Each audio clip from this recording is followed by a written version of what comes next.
loop choke from heisting position. Uh, Heisting like isn't a position actually, but it's a movement that you can create options, and loop choke works pretty well in that scenario because when we have our opponent with the knees on the mat, so we can maybe fake some kind of butterfly sweep, uh, maybe some collar sleeve guard, or we can start from a scenario where we have some foot on biceps. But whatever we do, it's gonna be pretty easy for us see it and play guard from that uh, from that body positioning. We have the heisting prepared to happen, and we have the hand working as a frame. So if the guy come towards my own leg trying to like put pressure on me, I'm still being able to come up, right? So even if he grabs my pants right here, so I can maybe in that scenario start to fake some butterfly sweep to make him act in a different way, and then I'll be ready to heist, right? So the only thing I should take care here if I'm looking for the heisting position is about have a hand on my back, because otherwise I can't come up. I can't come up holding my opponent's sleeve, so I should have this base on my back. And to do the heisting, everybody probably knows how to do that. Just bring the knee backwards, creating one more base, coming up, and then doing the loop choke, right? So what are we gonna do? The main thing, another great detail to pay attention is about where to place the foot closer to the opponent, which is closer to the opponent. Sorry. So if we have our foot outside while we are heisting, so we can't involve our opponent's head and keep the connection. So he can go around me and then escape, or he can like move the head or just go around, so whatever. When we have this foot on the middle, in between his legs, so we can use also our leg to create push and pull action, right? So we should have that kind of motion before we go to heisting. So we are here blocking our opponent's body. So when I feel that I have the right moment, I should come up. And after come up, the first thing should come up is my elbow. If I try go with my hand and then control the head to after bring the elbow up, it will be very hard to be successful. We don't have this amount of time. So I should heist and bring my elbow up.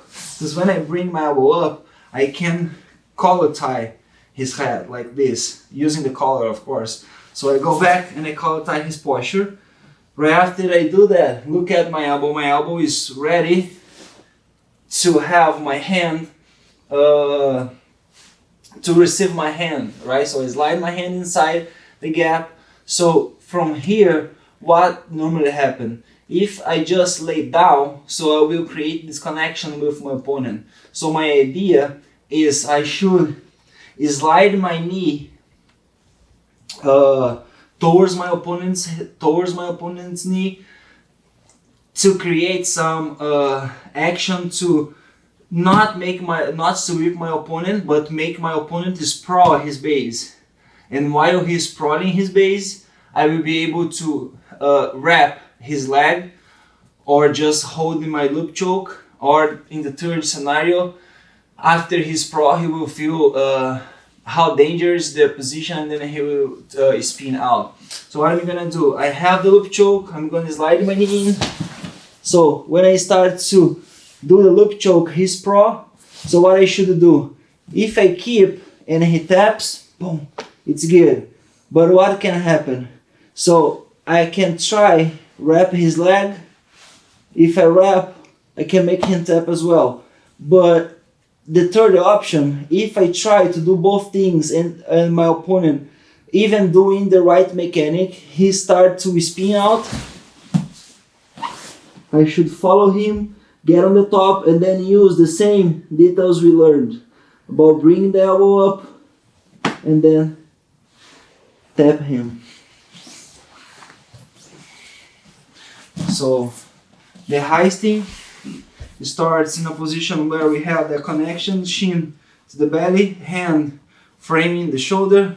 So we feel the moment we have one hand on the back. This is our base. We're gonna do some technical stand up backward, and while we do that technical stand up, we start to wrap the neck.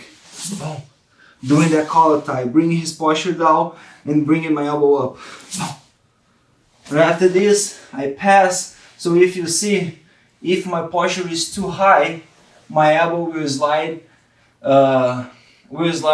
behind the head and will lose my position. So I should just keep my chest down. Now I'm gonna slide my knee in, try loop choke. When I start to do that, he gonna sprawl probably because otherwise I would sweep him. So first thing, keep wrapping his leg, just crossing, just hooking his leg. So I try, he could tap. Second option, some half guard.